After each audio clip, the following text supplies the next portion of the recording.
5वीं 8वीं MP board exam में आंसर लिखने कॉपी में नहीं दी जगह। अब रिजल्ट से पहले 30 लाख स्टूडेंट के लिए ये फैसला। 14 मार्च तक चली है 5वीं 8वीं बोर्ड की परीक्षाएं। सरकारी स्कूल के 14 लाख छात्रों ने 5वीं 8वीं दी परीक्षा। प्राइवेट स्कूल के 15 लाख स्टूडेंट ने 5वीं 8वीं दी परीक्षा। MP board result 2024। Madhya Pradesh राज्य शिक्षा केंद्र आरएसके ने एमपी बोर्ड से संबद्ध सभी स्कूलों में 5वीं और 8वीं की परीक्षा बोर्ड पैटर्न पर लेना तो शुरू कर दी, लेकिन इसके लिए बीते 2 साल में पर्याप्त तैयारी ही नहीं की गई। आधी अधूरी तैयारियों का ही नतीजा है कि 5वीं 8वीं एमपी बोर्ड एग्जाम में स्टूडेंट को आंसर लिखने की कॉपी में पर्याप्त जगह ही नहीं मिली। जब आरएसके को अपनी गलती का पता चला तो अब रिजल्ट से पहले 30 लाख स्टूडेंट के लिए महत्वपूर्ण फैसला लिया है। 8वीं कक्षा की बोर्ड की परीक्षाएं एमपी बोर्ड रिजल्ट 2024 6 मार्च से शुरू होकर 14 मार्च तक चली। वहीं 5वीं कक्षा की परीक्षाएं 6 मार्च से शुरू होकर 13 मार्च तक चली। इस साल 5वीं और 8वीं की बोर्ड परीक्षाओं में करीब 30 लाख स्टूडेंट शामिल हुए। 5वीं कक्षा के बोर्ड के इम्तिहान एमपी बोर्ड रिजल्ट 2024 में सरकारी स्कूलों के 6.75 लाख और प्राइवेट स्कूलों के 7.75 लाख स्टूडेंट शामिल हुए। वहीं 8वीं कक्षा में सरकारी स्कूल के 8.30 लाख और प्राइवेट स्कूल के 8.40 लाख छात्रों ने परीक्षा दी।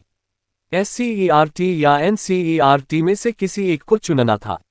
5वीं 8वीं कक्षाओं की बोर्ड परीक्षा एमपी बोर्ड रिजल्ट 2024 लेने की जिम्मेदारी राज्य शिक्षा केंद्र आरएसके की है।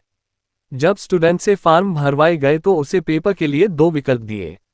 पहला राज्य शैक्षिकी अनुसंधान एवं प्रशिक्षण परिषद एससीईआरटी और दूसरा राष्ट्रीय शैक्षिकी अनुसंधान एवं प्रशिक्षण परिषद एनसीईआरटी। इनमें से स्टूडेंट ने अपनी सुविधा के अनुसार विकल्प चुन लिए। आरएसके से ये हुई गलती। राज्य शिक्षा केंद्र आरएसके ने 5वीं 8वीं बोर्ड परीक्षा एमपी बोर्ड रिजल्ट 2024 के लिए स्टूडेंट से एससीईआरटी या एनसीईआरटी में से किसी एक विकल्प को तो चुनवा लिया, लेकिन उस अनुसार कॉपी छपवाना भूल गए।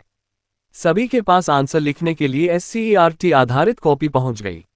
अब जिन स्टूडेंट ने एनसीईआरटी विकल्प चुना था, उनके पास एससीईआरटी आधारित कॉपी पहुंचने से उन्हें आंसर लिखने के लिए कॉपी में पर्याप्त जगह ही नहीं मिली। रिजल्ट के पहले ये बड़ा फैसला। राज्य शिक्षा केंद्र आरएसके ने 5वीं 8वीं बोर्ड परीक्षा के रिजल्ट एमपी बोर्ड रिजल्ट 2024 से पहले अपनी गलती सुधारते हुए बड़ा निर्णय लिया है। आरएसके ने एक आदेश जारी कर कहा कि यदि किसी स्टूडेंट ने कॉपी में जगह कम होने से निर्धारित स्थान के अतिरिक्त उत्तर पुस्तिका या अन्य पेज पर आंसर लिखा है तो उसे जांचा जाएगा और सही उत्तर लिखने पर उसे अंक भी मिलेंगे। ग्राफ पेपर वाले प्रश्न के मिलेंगे पूरे अंक। 5वीं 8वीं बोर्ड परीक्षा एमपी बोर्ड रिजल्ट 2024 को लेकर राज्य शिक्षा केंद्र आरएसके की सिर्फ यही लापरवाही नहीं थी। 8वीं कक्षा के गणित के पेपर में ग्राफ से संबंधित प्रश्न तो दिया गया, लेकिन बच्चों को ग्राफ पेपर ही देना भूल गए। अब आरएसके ने निर्णय लिया है कि इस प्रश्न के स्टूडेंट को पूरे अंक दिए जाएंगे। 5वीं के इस सवाल पर कंफ्यूजन बरकरार। 5वीं क्लास के पर्यावरण के पेपर में प्रश्न क्रमांक 4 में विकल्प ए, बी, सी और डी की जगह ए, बी और सी दिया गया। अब यदि स्टूडेंट बी विकल्प को चुनना चाहे तो कौन सा बी होगा, ये कंफ्यूजन रहा और किसी को चौथा विकल्प चुनना हो तो डी का कोई ऑप्शन ही नहीं था। 8वीं के पेपर में और भी कई गलतियां। 8वीं कक्षा के हिंदी के पेपर में 8वें सवाल के बाद सीधा 10वां सवाल आ गया, मतलब 9वां प्रश्न ही गायब था। वहीं इंग्लिश के पेपर में एप्लीकेशन लिखने के लिए मात्र 3 लाइन का स्पेस दिया गया, जबकि स्टूडेंट को यहां कम से कम 7 से 8 लाइन का स्पेस दिया जाना था। और प्लीज़ हमारे चैनल को लाइक एंड सब्सक्राइब कर दीजिए।